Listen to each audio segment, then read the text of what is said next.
शहरातील सुरू असलेल्या विकास प्रकल्पांचा आढावा घेताना परिवहन मंत्री प्रताप सरनाईक यांनी आज महापालिका अधिकाऱ्यांसमोर अनेक महत्त्वाच्या घोषणा केल्या। या बैठकीत महापालिकेचे आयुक्त सौरभ राव यांच्या कार्याचं त्यांनी अभिनंदन केलं। मुख्यमंत्री एकनाथ शिंदे यांच्या नेतृत्वात ठाण्यासाठी कधीही निधीची कमतरता पडू दिली नसल्याचंही त्यांनी सांगितलं। सरनाईक यांनी घोडबंदर परिसरात 7350 चौरस फुटांवर तिसरं भव्य नाट्यगृह उभारलं जात असल्याची गोड बातमी ठाणेकरांना दिली। या नाट्यगृहाचं भूमिपूजन लवकरच उपमुख्यमंत्री एकनाथ शिंदे यांच्या हस्ते होणार असल्याची माहितीही त्यांनी दिली आहे। मेट्रो प्रकल्पाचे काम अंतिम टप्प्यात असून डिसेंबरपर्यंत लोकार्पण करण्याचा प्रयत्न सुरू असल्याचंही त्यांनी सांगितलं। दरम्यान घोडबंदर रोडवरील वाढत्या वाहतूक कोंडीवरही सरनाईक यांनी चिंता व्यक्त केली। जोड रस्त्याचं एकत्रीकरण युद्धपातळीवर सुरू असून 15 जानेवारीपर्यंत काम पूर्ण करण्याचे आदेश देण्यात आले आहेत। वाहतूक नियंत्रणासाठी आरटीओच्या 5 स्क्वॉड टीमची नियुक्ती करण्यात येत असल्याचंही त्यांनी स्पष्ट केलं। स्वच्छता उपक्रमांबाबत बोलताना सरनाईक यांनी गायमुख प्रकल्पातून 96% ओल्या कचऱ्यापासून खत निर्मिती करणारा राज्यातील पहिला प्रकल्प ठाण्यात उभारला जात असल्याचं सांगितलं। सोलार डस्टबिनची नवकल्पना देखील या प्रकल्पात समाविष्ट आहे। एमएमआर क्षेत्रातील पहिला पिकलबॉल टर्फ ठाण्यात तयार करण्यात आला असून त्याचं उद्घाटनही सरनाईक यांच्या हस्ते करण्यात आले। विविध चालू प्रकल्पांना गती देऊन लवकरच त्याचं लोकार्पण आणि भूमिपूजन पार पडणार असल्याचंही त्यांनी सांगितलं। घोडबंदर रोडवर तिसरं नाट्यगृह उभारत असल्यानं सांस्कृतिक पायाभूत सुविधांमध्ये ठाणे आणखीन सक्षम होईल अशी भावनाही त्यांनी व्यक्त केली आहे। समन्वय असतो, परंतु काही कॉन्ट्रॅक्टर लोकांमध्ये काही कारण काय होतं की घोडबंदर रोडला 5 ठेकेदारांमध्ये विभागला गेलेला आहे। म्हणजे रस्त्याचं काम 5 ठेकेदारांना दिलेलं आहे। एक ठेकेदार दुसऱ्यावर ढकलतो, दुसरा तिसऱ्यावर ढकलतो, त्यामुळे अधिकाऱ्यांमध्ये काही समन्वय नाही। अधिकाऱ्यांमध्ये समन्वय आहे, ठेकेदारांमध्ये नसलेल्या समन्वयामुळे या गोष्टी घडतात। तरी पण आमच्या अधिकाऱ्यांनी ताबडतोब आज चर्चा केली आणि आयुक्तांच्या निर्देशानुसार त्यांनी एक टाइमलाईन ठरवली आणि 15 जानेवारीपर्यंत आम्ही सगळं काम कंप्लीट करतोय। ठाण्यातील सेवा रस्ता गायब झाला असं संजय नाही, बघा, कदाचित केळकर साहेबांना कल्पना नसेल, कारण शेवटी मी त्या भागाचा गेली 4 टर्म म्हणजे 2009 पासून आमदार आहे। महापालिकेच्या डीपी मध्ये कुठेही सेवा रस्ता म्हणून त्याची नोंद नाही। हा रस्ता फक्त 60 मीटर रस्ता आहे, परंतु तत्कालीन आयुक्त चंद्रशेखर यांच्या काळामध्ये घोडबंदर रोड जेव्हा वाईड झाला तेव्हा त्यावेळेस असं लोकांना वाटत होतं की ठाणं एवढं मोठं कधी होईल किंवा 60 मीटरचा रस्ता या ठिकाणी लागेल असे वाटत नव्हते। त्यामुळे आपण तो रस्ता त्यावेळेस छोटा केला आणि दोन्ही बाजूला 9-9 मीटरचा रस्ता हा सोडला होता। त्यानंतर त्या सेवा रस्त्याचा उपयोग हे फक्त पार्किंगसाठी आणि काही ज्या टपऱ्या वगैरे ठेवण्यासाठी वापरत होते। त्यामुळे घोडबंदर रोडला प्रचंड ट्रॅफिक कोंडी होत होती। म्हणून लोकांच्या तोंडी असलेला सेवा रस्ता खरा सेवा रस्ता नाही, हा रस्ता पूर्ण 60 मीटर घोडबंदर रोड आहे तो, आणि हा पूर्ण फाउंटन पासून नरिमन पॉइंट पर्यंत गेलेला 60 मीटरचा रस्ता आहे। म्हणजे काय, तो फक्त ठाण्यातल्या घोडबंदर रोडचा नाहीये। त्यामुळे त्या 60 मीटरच्या रस्त्यावर आता वाहतूक कोंडी होऊ नये यासाठी आम्ही तो रस्ता रुंदीकरण करण्याचा निर्णय घेतला। ठाणे महानगरपालिका कार्यक्षेत्रातील नौपाडा कोपरी प्रभाग समिती अंतर्गत आज सर्वकष स्वच्छता मोहीम राबवण्यात आली। 6 डिसेंबर भारतरत्न डॉक्टर बाबासाहेब आंबेडकर यांच्या महापरिनिर्वाण दिनाचं औचित्य साधून या सर्वकष मोहिमेचं आयोजन करण्यात आले। या मोहिमेत ठाणे रेल्वे स्थानक परिसराची स्वच्छता करण्यात आली, तसंच स्थानक परिसरातील आजूबाजूच्या परिसराची साफसफाई करून डीप क्लीन उपक्रम राबवण्यात आलाय। तसंच कोटनाका येथील भारतरत्न डॉक्टर बाबासाहेब आंबेडकर यांच्या पुतळ्या शेजारील परिसर स्वच्छ करण्यात आलाय। तसंच जिल्हाधिकारी कार्यालयाच्या परिसराची साफसफाई करण्यात आली। यावेळी सर्व ठिकाणी स्वच्छतेची शपथ घेण्यात आली।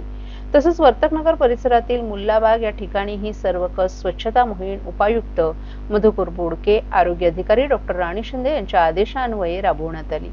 यावेळी माजी नगरसेवक संजय वाघोले, सुधीर कोकाटे, सुनील खांबे, सहाय्यक आयुक्त सुनील मोरे, मुख्य स्वच्छता निरीक्षक शयुराज कांबळे, नौपाडा कोपरी प्रभाग समिती उपमुख्य स्वच्छता निरीक्षक लक्ष्मण पुरी, स्वच्छता निरीक्षक सुनील जगताप, अजय जगताप, मुकेश नेसवणकर, अमित मोते, विशाल खांबे, बालाजी मोरे, संजय साळवी आदीही उपस्थित होते।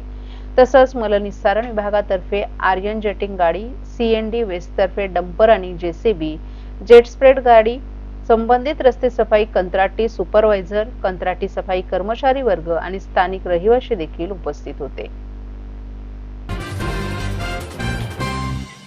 सर्व नागरिकांना आवाहन करण्यात येत आहे की सध्या डासांमार्फत पसरणाऱ्या डेंग्यू या आजाराचा प्रसार रोखण्यासाठी प्रत्येकाने पुढील प्रमाणे कार्यवाही करावी. डेंग्यू आजार एडिस इजिप्ती हा डास चावल्याने होतो. या डासांची पैदास साचलेल्या किंवा साचवलेल्या स्वच्छ पाण्यामध्ये होते. 8 दिवसांपेक्षा जास्त दिवस पाणी उघडे व साचून राहिल्यास त्यात डास अंडी घालतात.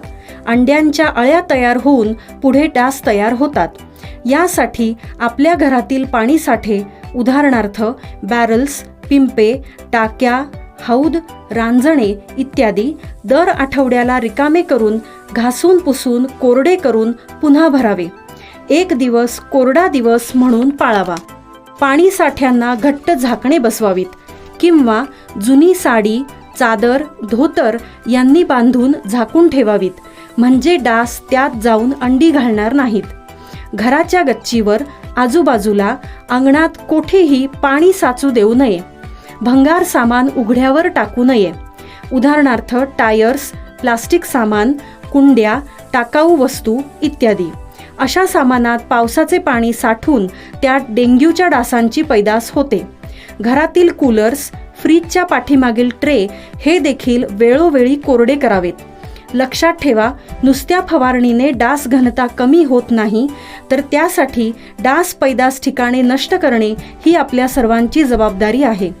कोणताही ताप अंगावर न काढता जवळच्या शासकीय रुग्णालयात मोफत औषधोपचार घ्या. अशा प्रकारे नागरिकांनी सहकार्य केल्यास डेंग्यूचा प्रसार रोखणे सहज शक्य आहे.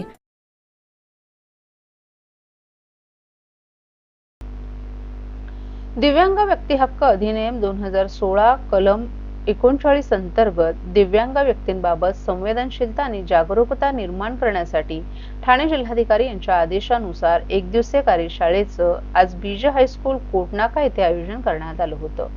या कार्यक्रमाचं उद्घाटन अप्पर जिल्हाधिकारी हरिश्चंद्र पाटील यांच्या हस्ते करण्यात आलं. जिल्ह्यातील सर्व विविध विभाग, शासकीय विभागातील अधिकारी यावेळी उपस्थित होते. या कार्यशाळेचा प्रास्ताविक उज्ज्वला सकपाळे यांनी करत दिव्यांग व्यक्तींच्या अधिकारांविषयी जागरूकता वाढवण्याचं महत्त्व अधोरेखित केलं. राष्ट्रीय न्यास कायदा या विषयावर दीपिका शेरखाने, दिव्यांग विभाग प्रमुख यशवंतराव चव्हाण सेंटर यांनी मार्गदर्शन केलं. विनीत भागोजी, प्रकल्प व्यवस्थापक आणि त्यांच्या सहकारी Khushi Ganotra, national centre for promotion of employment for disable people यांनी RPWD ऍक्ट 2016 आणि कलम 39 बाबत सविस्तर माहिती या विषयावर दिली आहे. सामाजिक कार्यकर्त्या, दिव्यांगांसाठी उपलब्ध सुविधा, प्रत्यक्ष अनुभवावरील चर्चासत्र यांनी उत्कृष्ट मार्गदर्शन केलं.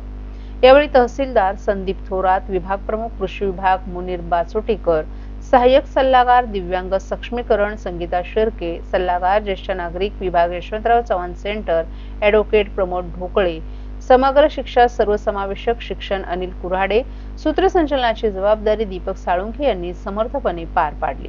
या कार्यशाळेचा उद्देश शासकीय अधिकारी आणि विभाग प्रमुखांना दिव्यांग व्यक्तींच्या अधिकारांविषयी संवेदनशील करणं, त्यांच्या अडचणी समजून घेणं, त्यांच्यासाठी असलेल्या योजनांची प्रभावी अंमलबजावणी करणं आणि सर्वसमावेशक समाज निर्मिती करण्यासाठी प्रशासनाची भूमिका अधिक दृढ करणं हा होता.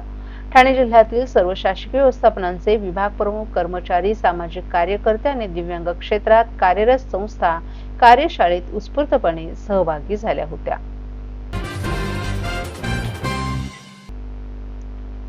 आरोग्य सुरक्षा आणि राष्ट्रीय सुरक्षा उपकर 2025 या विधेयकातील उपकरामुळे तंबाखूजन्य उत्पादनांच्या किमतींमध्ये वाढ होणार आहे. परिणामी त्याची विक्री कमी होईल. या उपकरातून निर्माण होणारा पैसा हा भारताच्या एकत्रित निधीत जमा होईल.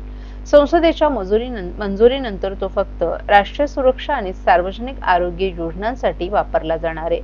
या निधीतून नवीन वैद्यकीय महाविद्यालय आणि आधुनिक शस्त्र खरेदी केली जाणार आहेत. या विधेयकामुळे दहशतवाद आणि नक्षलवाद तसंच कर्करोगाचा बिमोड यामुळे होणार असल्याचं प्रतिपादन खासदार नरेश म्हस्के यांनी केलं आहे. हिवाळी अधिवेशनात संसदेत अर्थमंत्री निर्मला सीतारामन यांनी आरोग्य सुरक्षा आणि राष्ट्रीय सुरक्षा उपकर 2025 हे विधेयक सादर केलं.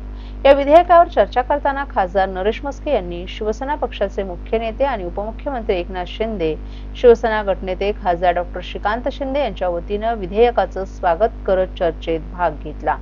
सादर झालेल्या विधेयकाचा अर्थ निरोगी भारत, सुरक्षित भारत आणि विकसित भारत असल्याचं सांगत खासदार नरेश म्हस्के यांनी पंतप्रधान नरेंद्र मोदी आणि अर्थमंत्री निर्मला सीतारमण यांचे विशेष आभार मानले. पूर्वी उत्पादनावर कर आकारला जात होता, ज्यामुळे कर चुकवेगिरी होत होती. आता या नवीन विधेयकामुळे गुटखा आणि पान मसाले यांसारख्या हानिकारक तंबाखूजन्य उत्पादनं तयार करणाऱ्या कारखान्यातील यंत्रसामुग्रीच्या क्षमतेनुसार उपकर आकारला जाणार आहे. हा केवळ महसुलाचा प्रश्न नाही तर मानवतेचाही आहे. भारत हा जगातील दुसऱ्या क्रमांकाचा तंबाखूचा ग्राहक आहे. दरवर्षी आपल्या देशात 1.35 दशलक्ष लोक तंबाखूमुळे मरत आहेत. भारतात दर तासाला 5 लोक तोंडाच्या कर्करोगाने मरतात. जेव्हा पान मसाला आणि गुटखा महाग होतील तेव्हा त्यांचा वापर कमी होईल. या करातून मिळणारा पैसा एम्स बांधण्यासाठी, वैद्यकीय महाविद्यालय उघडण्यासाठी आणि आपल्या आयुष्यमान भारत लाभार्थ्यांवर उपचार करण्यासाठी खर्च केला जाणार असल्याचं नरेश म्हस्के यांनी सांगितलं.